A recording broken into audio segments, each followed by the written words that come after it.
A reading from the Holy Gospel according to Saint Matthew. Let us be attentive.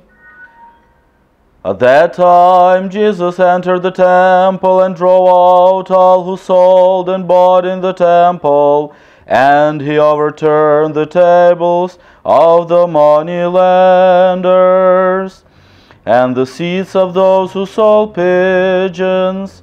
He said to them, "It is written, 'My house shall be called a house of prayer,' but you made it a den of robbers."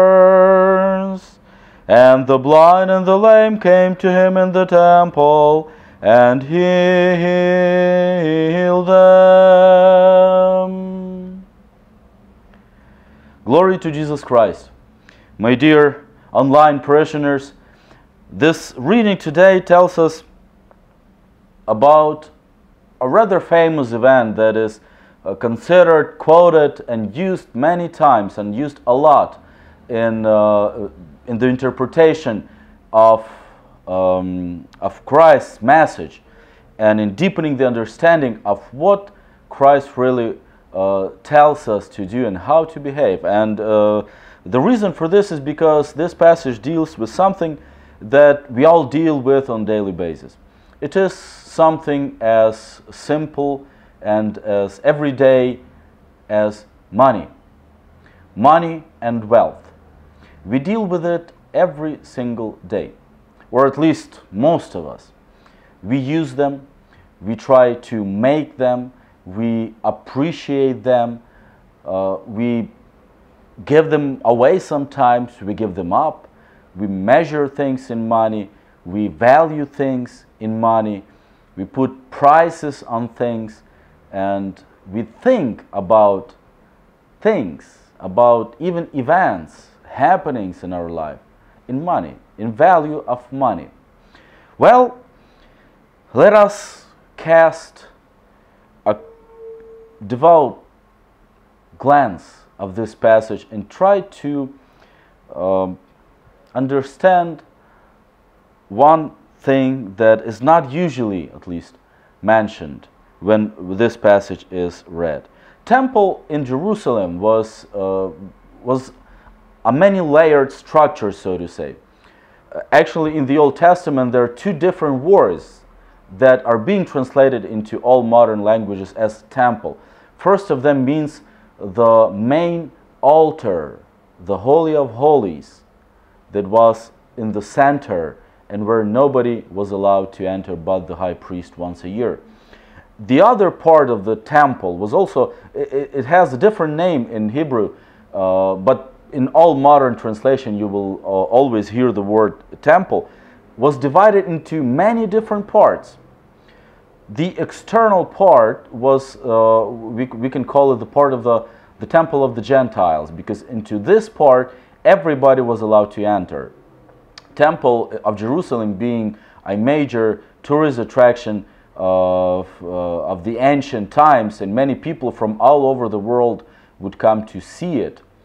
And right in this part of the temple where everybody, Jews and Gentiles, were allowed to enter, Christ enters one day, and he does what we read in today's gospel.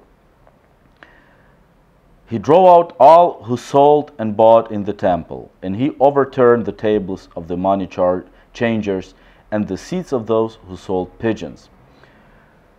Usually the particulars of this text go overlooked, and it seems like Christ overturned all the tables and he just cast everybody out who was dealing with money, and also because of his words, "My house shall be called a house of prayer, but you make it a den of robbers."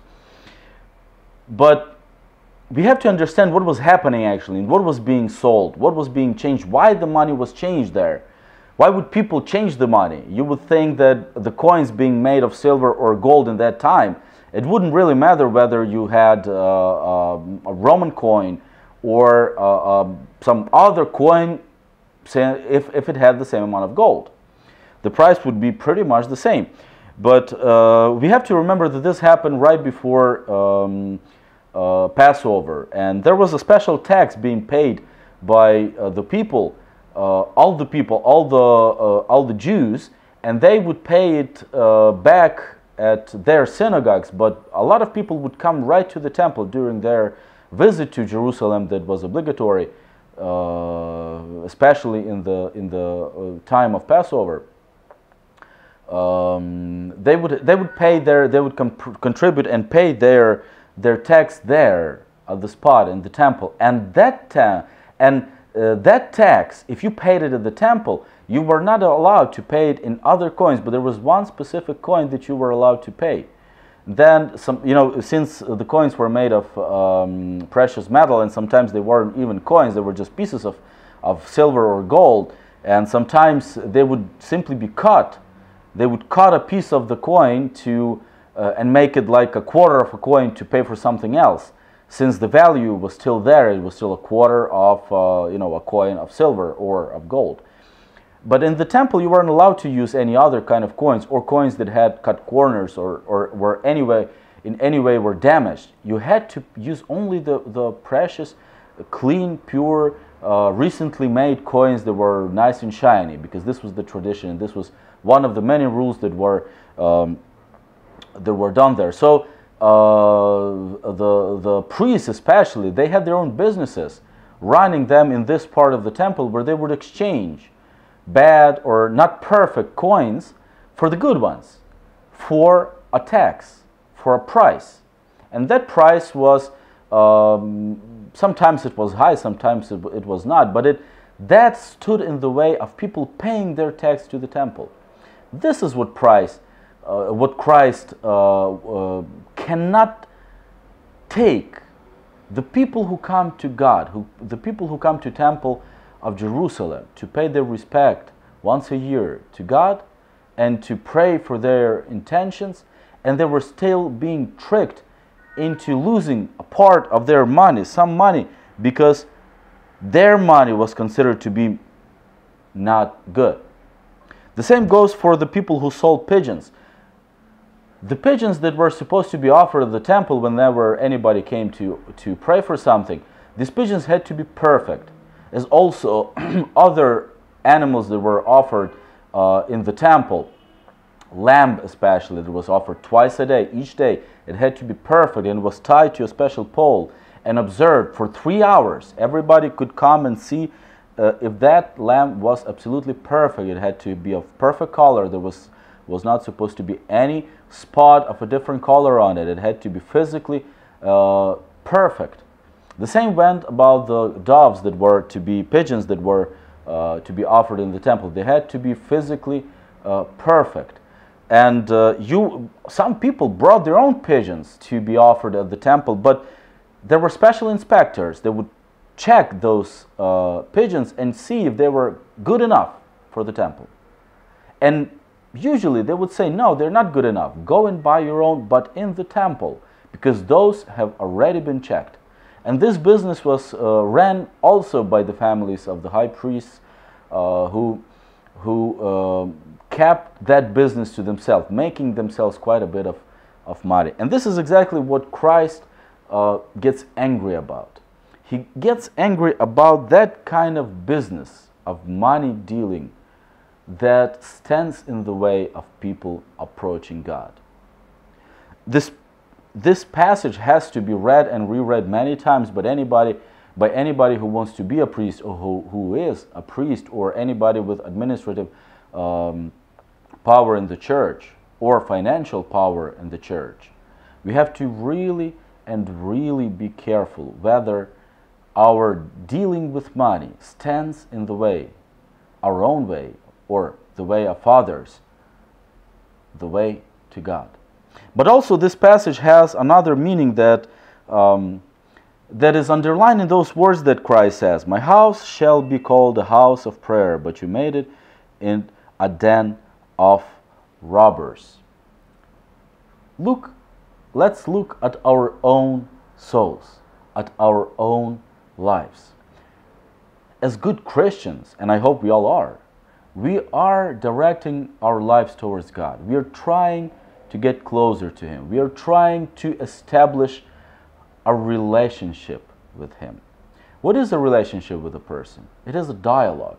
It is communication. What is a relationship with God? It is prayer. It is communication with God. Conversation with God is prayer. We are the house of the Lord, dedicated to prayer. Our bodies are the temple to our spirits. And as such, we have to dedicate our life to building our relationship with God.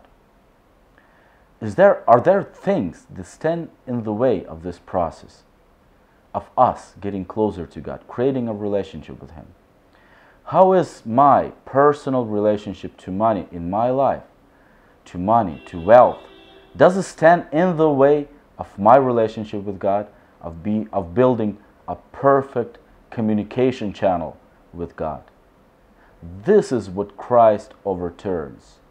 The tables of money changers and the sellers of pigeons, because they would stand in the way of people that came to God, making money on them. What stands in our way of getting closer to God? Is it money? Is it our relationship to wealth? Is our will to get wealthier, to be better off? Is a search for material security? Does that stand in the way to the temple, to the place where we can truly communicate with God? Let us pay attention to today and reread this passage as often as we can, because dealing with money is an everyday affair, and every day it is an occasion for us to get further away from God. Let's not allow that to happen to us. Glory to Jesus Christ.